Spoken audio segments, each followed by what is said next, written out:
Hello everyone, James is here. Welcome again to Easy English Talks podcast. If you want to watch this video faster or slower, you can adjust the playback speed. Ever find yourself wishing you could pick up English as easily as kids seem to? Like, it can be so frustrating, right? It really is a common feeling, especially among adult learners. We see kids absorbing language, it's like they're sponges, and it makes you wonder why it isn't that simple for us. Exactly. So today, we are going to be diving into how adults learn languages differently. Okay. And we'll talk about how we can use that to our advantage. Sounds good. So we've got some insights from a recent article all about this, and I'm excited to unpack it with you. Yeah, let's debunk some myths. Okay, so first things first. Is it true that kids are just magically better at learning languages? Well, it might seem magical, but it's actually about brain development. Okay. You see, children's brains are wired for language acquisition in a way that changes as we age. They have a natural ability to distinguish, subtle sounds and patterns, which helps them absorb language effortlessly. I see. So that's why kids can pick up accents and pronounce tricky sounds so easily. Yeah. It's like their brains are just primed for it. Precisely. Think about the th sound in English. Oh, yeah. It's a real tongue twister for many learners. But young children growing up in an English-speaking environment often master it without even thinking. Right. That's because their brains are still highly adaptable to new sounds. As we get older, this ability starts to decline a bit. Oh, no. But it doesn't mean we're doomed. Okay, good. That's a relief. Yeah. Makes sense, though. As we age, our brains specialize in the sounds and patterns of our native language. Yeah. Which makes it a little more challenging to adapt to new ones. Right. But here's the good news. While we may not have the same level of neural plasticity as children, adult learners have some pretty impressive advantages. Ooh, I'm intrigued. What kind of advantages are we talking about? Well, for starters, we already have developed cognitive abilities that kids are still building. We can analyze grammar, understand complex structures, and use logic to decipher patterns. This means we can approach language learning in a more strategic and efficient way. That's a great point. It's like we've already got the scaffolding in place, and now we're adding the beautiful details. Exactly. For example, an adult learning Spanish can often grasp verb conjugations and sentence structures faster than a child learning the same language, simply because they can apply their existing knowledge of grammar and syntax. Right, and don't forget about our literacy skills. Yeah. We can read, we can write, we can understand complex concepts, which can significantly accelerate our learning process. Right. Of course, learning a new writing system, like Japanese kanji, Oh, yeah. that can still be a challenge. Absolutely. But even then, our ability to break down complex information and apply memorization techniques can be a real asset. We're not starting from scratch like children are. So it sounds like we're trading pure absorption for strategic learning. That's not a bad trade-off at all. Yeah. But I'm curious, if we're not little sponges anymore, what's the most effective way for us grown-ups to tackle a new language? That's a great question, and it leads us to another crucial difference between adult and child learners. Okay. It all comes down to a concept called inhibition. Inhibition. Does that mean we're just shy about speaking? Well, shyness can be a part of it, but it's more about the fear of making mistakes. Children are fearless language learners. They blurt things out, experiment, and don't get hung up on perfection. Adults, on the other hand, tend to overthink, worry about sounding silly, and let those fears hold us back. Oh, I totally get that. I remember when I first started learning English, I was so afraid of making mistakes that I barely spoke at all. It's incredibly common. We're conditioned to strive for accuracy, and it can paralyze us in language learning. But here's the thing. Mistakes are actually essential for progress. I've heard that before, but it's hard to put into practice sometimes. It is, but think of it this way. Each mistake is a valuable learning opportunity. It helps us identify gaps in our knowledge and refine our skills. Okay, that makes sense. So how can we overcome this fear of making mistakes and embrace the learning process? That's a great question, and one we'll definitely dive into further. Okay. But first, let's move on to some specific strategies that can help adults learn English effectively. Sounds good to me. I'm ready to level up my English skills. What have you got for us?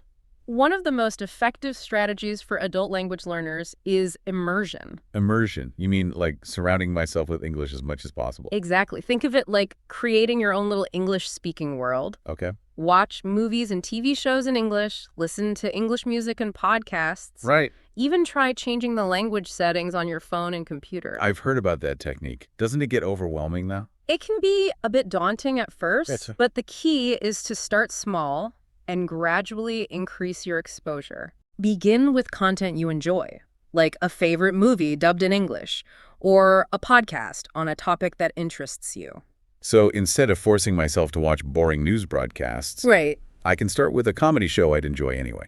Exactly. The goal is to make it enjoyable so you stick with it. Okay, As you get more comfortable, you can gradually challenge yourself with more complex content. that makes sense. It's like training wheels for your ears. Yeah. But what about actually speaking English? Yeah. I know immersion can help with listening and comprehension, but how do I get over that fear of talking? That's where social interaction comes in. Okay. And remember what we talked about earlier, letting go of the fear of making mistakes. Right. Mistakes are just learning opportunities in disguise. Exactly. So find opportunities to practice speaking English with others. Yeah. It could be joining a language exchange group, taking an online class, or even just chatting with an English-speaking friend or colleague. I've always been curious about language exchange programs. What are they like? They're a great way to connect with people from all over the world who are also learning languages. You can practice English with a native speaker while helping them learn your native language in return. That sounds like a fun and rewarding way to learn. But what if I don't have any English-speaking friends or access to language exchange programs? Are there any other options? Absolutely. There are tons of online resources and communities where you can find language partners and practice your speaking skills. And don't underestimate the power of technology. You mean apps and online courses? Yes. There are so many fantastic tools available now that can provide structured learning and reinforcement. Apps like Duolingo and Babbel offer interactive lessons and games, while online platforms like Coursera and edX provide more comprehensive courses. I've actually been using Duolingo to brush up on my vocabulary. Yeah, It's amazing how much progress you can make with just a few minutes of practice each day. exactly. The key is consistency and finding methods that work for you. Some people prefer structured learning with grammar rules and exercises, while others learn best through immersion and real-life conversations.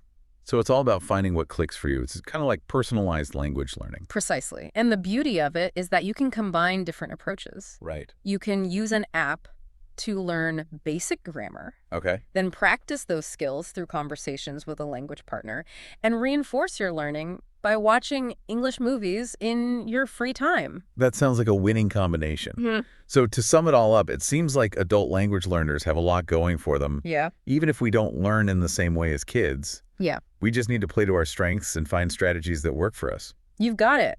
We may not be language sponges anymore, Right. but we've got analytical skills, experience, and a wealth of resources at our fingertips. So how can we put all this into practice?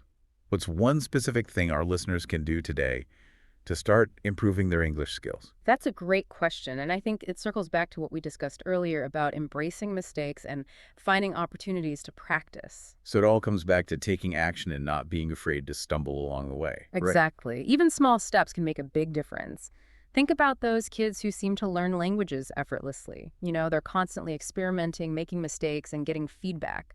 We can do the same. So what's one small step our listeners could take today to practice their English and embrace that mistakes are okay mindset? Here's a challenge for everyone listening. Find a short video clip or an article in English on a topic you find interesting. Watch or read it. And don't worry about understanding every single word. Just focus on grasping the main idea and picking out a few new words or phrases. That's a great idea. It's a low-pressure way to get some exposure to English and build your confidence. You can even try repeating some of the phrases out loud to practice your pronunciation. Exactly. And here's another tip. Don't be afraid to record yourself speaking English. It can feel awkward at first, but it's a fantastic way to track your progress and identify areas where you need to improve. You can even share your recordings with a language partner or tutor for feedback. That's a great tip. It's like having your own personal language coach in your pocket. Huh. So, to wrap things up, it sounds like the key to learning English as an adult is to combine the best of both worlds. We can leverage our analytical skills and take advantage of structured learning resources, but we also need to tap into that childlike fearlessness and embrace the messy, imperfect journey of language acquisition. I couldn't have said it better myself. Learning a language is a process, not a destination. It's about enjoying the journey, celebrating small victories, and never losing sight of your goals. Well said. Big thanks to you for sharing all these incredible insights with us today. I feel inspired and ready to tackle my English learning goals with renewed enthusiasm. It was my pleasure. Always happy to talk about the fascinating world of language learning. And to all our amazing listeners out there, don't forget to subscribe and share the video with your friends. Bye and see you next time. Bye-bye.